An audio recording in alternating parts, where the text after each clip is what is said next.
the issue in this country right now is we live in different realities. That's right. I live in a reality. Holy shit, 700 likes to 1.6K dislikes. I wonder if the black lady says anything that might upset conservatives.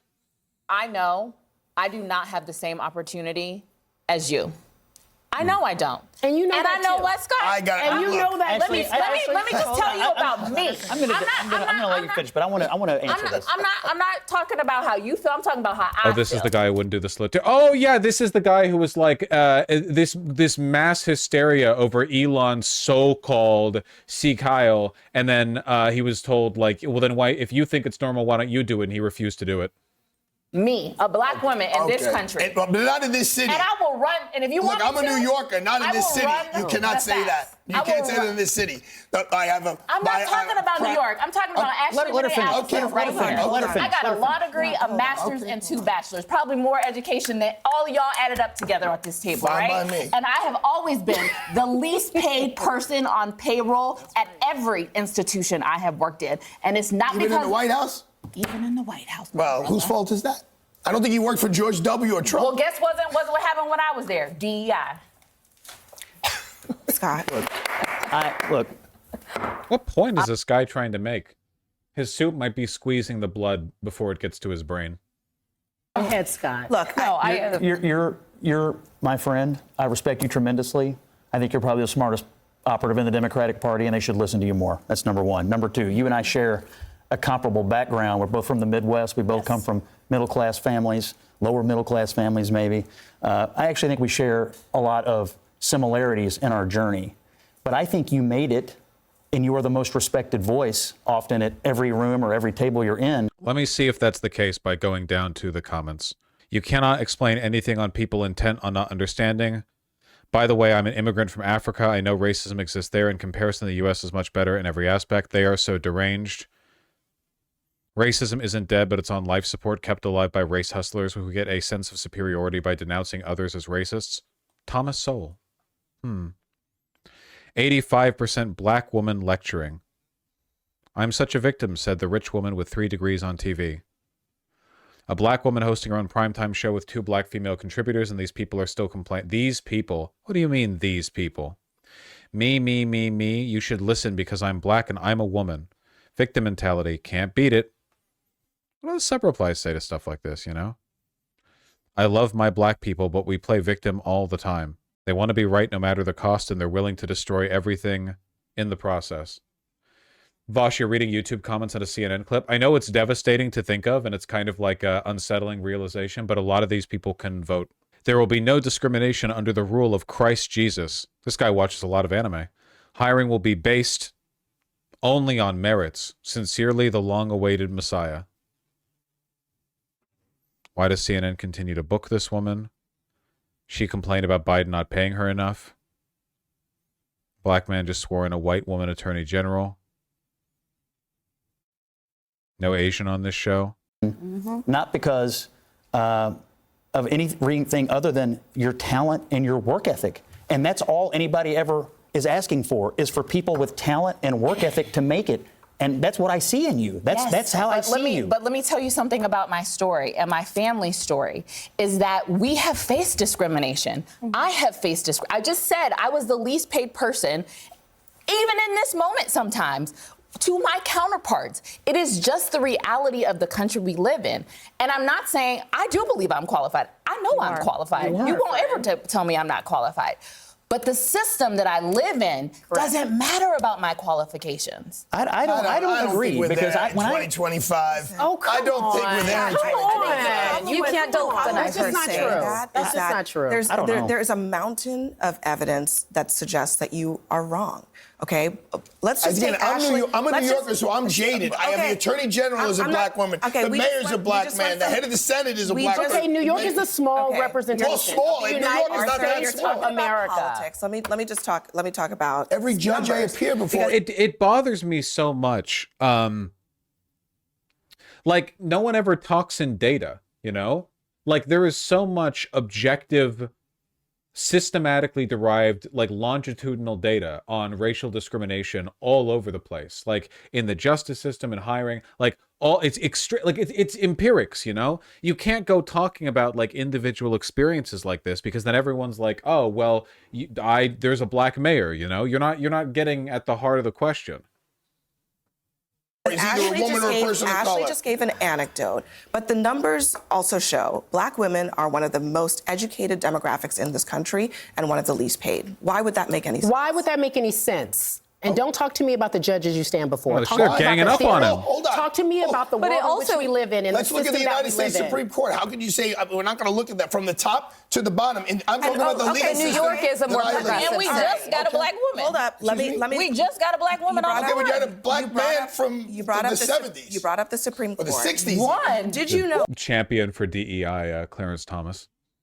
Arthur. Hold on. What percentage of it does it represent the United States of America? Why does it matter? Why so we got to go by numbers? Why is it so hard to acknowledge what she just said? Why is it there only one Italian American? No, but why is it so hard for you to acknowledge what she just said about black women being the most educated and the most underpaid? I said that's not my experience. Okay, but because you're not a black woman. No, I'm a New Yorker, and that's not the way it is. New York is not representative of the rest of America. Correct. That's also important. It's also the most diverse city in the country. Well, that's exactly. Like, so of course there's more representation in women. And Scott, I think if you This is not a debate. This is a shouting match. That's literally what a debate is. Really see you said something very beautiful. This is your friend. You guys share a lot of the same values. You guys think alike. You guys are literally friends off air. You text, you have good conversations. I do like the implication, by the way, that like racism isn't present in New York when the boroughs within New York are extremely racially segregated. Like there's like there's the one borough that's like all Jews, and then there's the one borough that's like 90% black people or something, and all of it's downhill of redlining that took place, or like Robert Moses cutting the city up with interurban highways or whatever. You know, like the idea, neighborhoods, not boroughs. Don't they call them boroughs over there? I thought I was being like cool, you know? Like I'm getting ready for my trip over there.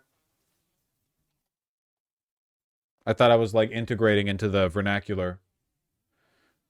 There are neighborhoods within the boroughs? Okay, whatever. There is the yes and in that.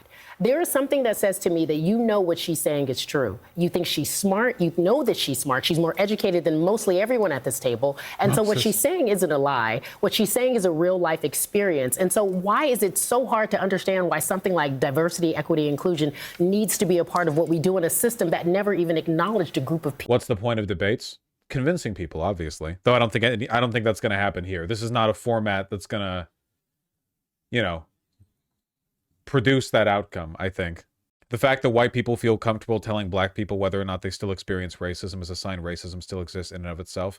Okay, like, the crazy thing is that, a lot of this stems fundamentally from like an incuriosity, but you can tell where we're at in terms of people's like willingness to talk about stuff like this by how people talk about like the male loneliness epidemic, you know what I mean? Or the, like, stuff like that comes up and people engage with it like it's a topic. Like you've got lefties or radfems or whatever who are like, man, kill all men, blah, blah, blah. But like for the most part, people are like, a quandary, an intellectual discussion. How has society disadvantaged men? And then people are like, well, here's 50,000 articles proving that black people are still discriminated against. And it's like, wow, this victim mentality, this whining. I think a lot of people are just sick of hearing about it because they think of racism as something that was overcome by, I don't know, Sesame Street or whatever. It's like, how can things be racist when Obama was president and you can't say the N-word? Also, like DEI exists, you know? It just gets boring to talk about. Unfortunately, one of the only ways to resolve this is to find ways to engage with a topic that isn't tedious. And I'm going to be real with you guys, and I'm really sorry, and you can clip me on this if you want. But to the average white person, having a black woman talk to you about how bad she has it, whether or not she's correct, and she probably is a statistically ineffective way of reaching the heartstrings. There's so much right-wing propaganda that has conditioned people to find this extremely grating. Like, people always think like you're being targeted or whatever. And I don't think that's the case for a lot of minority groups, right? Like, if you were talking to a Native American and a Native American was like, yeah, the tribal systems and the reservations are, I think most people would be like, okay, interesting. Or like, oh, I'm really sorry to hear that or something. They wouldn't take it as an attack against them. Now, in a broad cultural sense, did like white Europeans do this shit? Yeah, of course. But like, I didn't do anything personally, and you probably didn't either. I don't know what your job is, but you probably weren't responsible for the tribal or, you know, reservation system. So you're like, oh yeah, that's bad. But if you're a white guy and a black woman is like, you know, hey, listen, we have it really rough. Why is it that we're not getting paid as much as you? I think a lot of white people are conditioned to hear that and go, I'm being attacked. And it's not a natural response. It's a response to a bunch of like thought-terminating cliches and a bunch of like coding that's been driven into your brain beforehand. You know, to find it tedious, to find it annoying, to find it like shrill or obnoxious or whatever else, especially with black women, because black women get so much shit. Yeah, the angry black woman stereotype. And it's just like they're just talking, you know? The way she talks isn't helping, to be fair. See, Nedru, this is what I mean. She's not talking in any more antagonistic a fashion than the other people here. Like, you're doing it, you're doing the thing, you know? Like, the most obnoxious guy here is the Fredophobia guy. I live in New York City, there's a black man as the mayor, what are you talking about? That guy, he's the one being the loudest, you know? So I'm just saying, you know, a lot of these biases are really hard-coded. Well, I shouldn't say hard-coded. I mean, they're like deeply ingrained. You know, you get taught them. How many times have you seen in media the angry black woman stereotype? I'm willing to bet like really, really often. Now, in my life, day to day in Los Angeles growing up, how many times did I see like angry, shouty black women? Pretty often. A lot of black people in LA. You never guess what else I saw. Angry, shouting black men and white women and whatever, you know, like everyone, because sometimes people are angry and they shout, you know, but you don't categorize that in your head. You're not like, oh, wow, another angry Hispanic college student, you know, you're just like, oh, there's like a guy over there. But then you see an angry black woman and it's like, oh, I have a category to put this in, you know? It's the same thing that happens when you're a driver. Every time a bicyclist knocks you over by like leaning in too far or like cutting you off, or they go right through a stop sign, you have to brake quickly because they think that vehicular cycling means they get to ignore stop signs or some bullshit like that. You remember that and you go home and you're like, I fucking hate bicyclists. Then you beat your wife. Happens to all of us. But you probably got inconvenienced by like 50 drivers that day. And you don't go home and you're like, you know, drivers, 50 times the inconvenience today, I swear to God. Like, it doesn't, you know what I mean? You understand what I'm talking about here, right? Like, you have a category in your head. The driver is you. You are the driver. So other drivers, it's like, oh, drivers, traffic was bad. People were driving bad, traffic was bad. But a bicyclist you over and you're like, fucking bicyclist, piece of shit, and you get super mad at them, you know? And it's like, well, it's because you have the category. And we do that with black women real bad is what I mean, basically. It's sad, but people do really see black people as uniquely aggressive. Yeah, oh yeah, they do, for sure. And it's like insane. Dude, RFK Jr. was literally saying black people should have different vaccine scheduling because their bodies are different and they respond to pain differently, which goes back to like centuries old medical racism. The idea that black people didn't need painkillers because they had naturally higher pain resistance and they would just get addicted to the painkillers anyway. Like, it's like there's so, and it's all complete bullshit. Like, there was no nugget of misinterpreted information that was built off of or whatever. They just decided on it. Like, white doctors were like, yeah, whatever. Probably as an excuse to not use painkillers when operating on black patients or something. I don't fucking know. Part of the reason for high maternal mortality rates too. Yeah, 100%.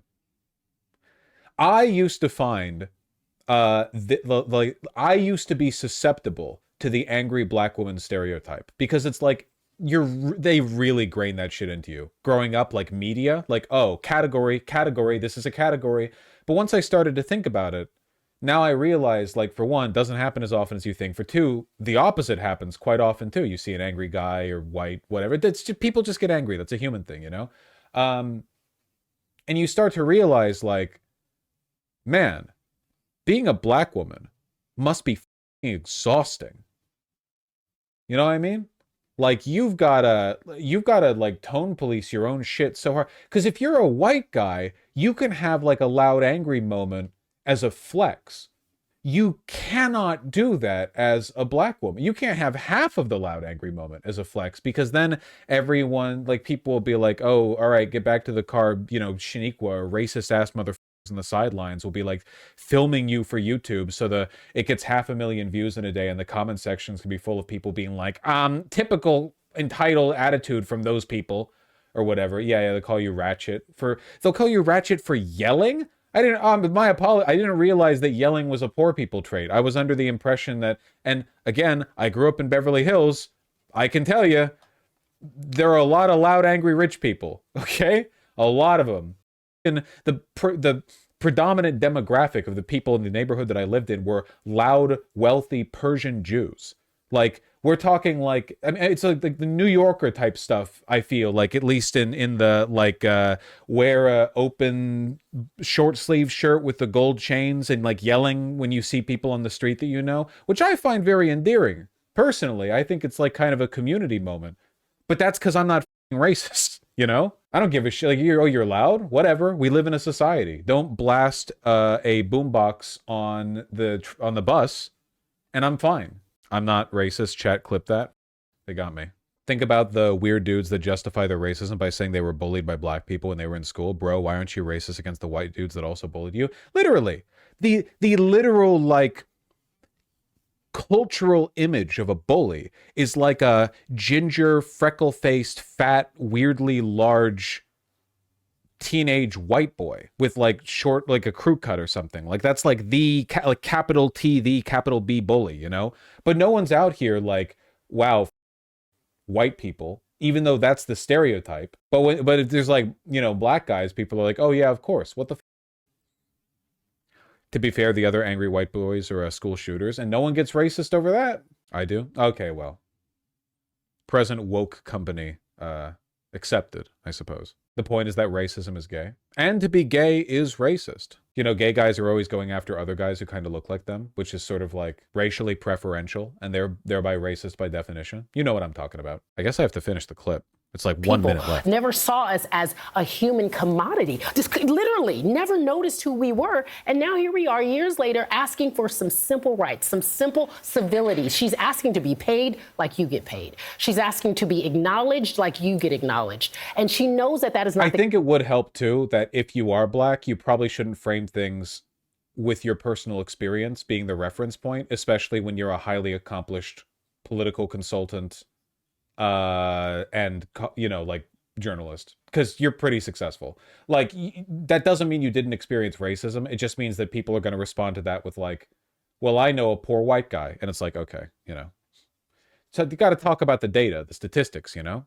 You get me. the case because she's a black woman. She had a high-ranking position in the White House of the United States of America. Dear friend, she is one of the most celebrated political operatives in the country. There's a Do you know how hard I had to work to get that? Do you know how hard the son of a garbage man had to work at it? So I'm just telling you. I'm not saying that. But talent and work ethic are everything, and that's why I think you're here. It's not true. It's just not true. It's just not true. The other thing is, it's a poorly framed point all around. I think we can probably all agree on that, because again, like, you're kind of starting from the back foot when your point is like, I, a very powerful and wealthy person, had to work really hard to get here because I'm black, because like there's a lot of ways to poke holes in that, you know. You got to talk about the data, man. You got to talk about the data. I just think the conversation sucks and is pointless. We need to find a way to talk about these topics in a way that doesn't like immediately trigger all of the panicked self-defense instincts of the white boys who hear it. You know what I mean? I think this is one of the things that I do relatively well, and I'll toot my own horn here. Not so much in racial issues, because it's a tough topic. It's a tough nut to crack, you know, but on gender issues. Because I think there are a lot of, because like women get a lot of shit, right? you've probably heard this. Women get a lot of shit, and a lot of the way the left talks about like those concerns, that issue, that set of issues, is really like soy and gay, basically.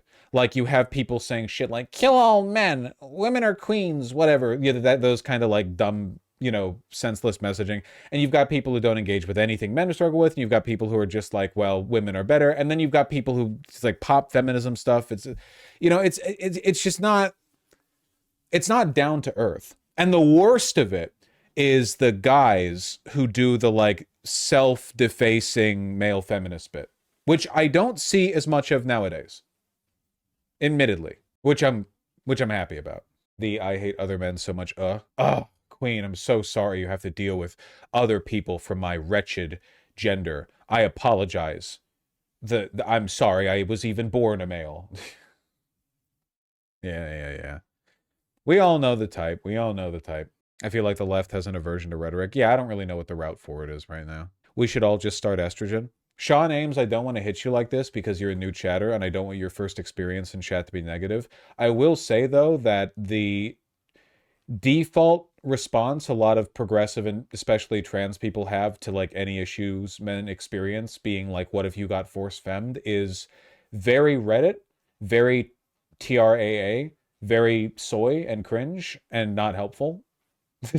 I'm just like, I'm not attacking you. It's a broader pattern. A lot of people in chat do this. It's very like nya, girl dick coded. And I'm saying this with like venom dripping from my teeth. It's just a joke, Vosh. Yeah, but like jokes carry information the same way stated messages do. And the information here is, well, it's a little telling. Lol, it's funny. I feel like you've just heard it too much. I might be overexposed to it on account of the demographics of my community. But, like, it does get said a lot.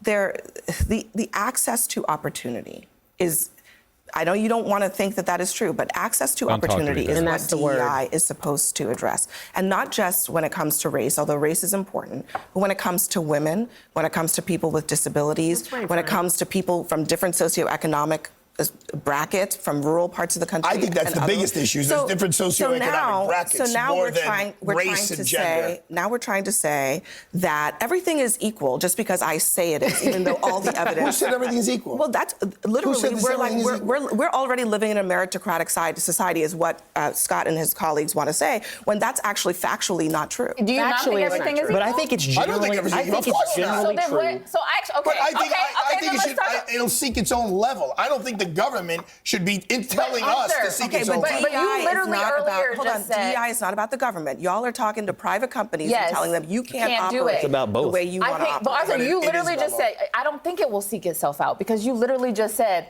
human nature. That's how we operate. That's right. Sometimes, which is why the civil rights movement was so important. I think it's more socioeconomic than it is. This is why, like, when they talk about like canceling the Department of Education, why they talk about the federal government. The reason why the federal government was so important, particularly for Black people to seek justice in this country, is because it was the one bastion of hope that people had when states took control and they had discriminatory practice laws. Okay, but the that was Supreme a long time Court. ago. What? How long ago? Tell me how long ago was that?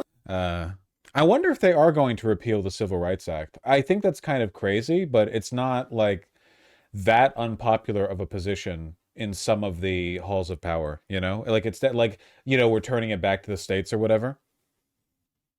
No way, that's insane. I mean, they're kind of like, one of the day one, the Voting Rights Act has been weakened, and one of the day one executive orders put out by Trump got rid of the Lyndon B. Johnson executive order on ensuring equal hiring in the federal government. So it's definitely something they're running on, running towards, I should say. We'll see how it goes, I suppose.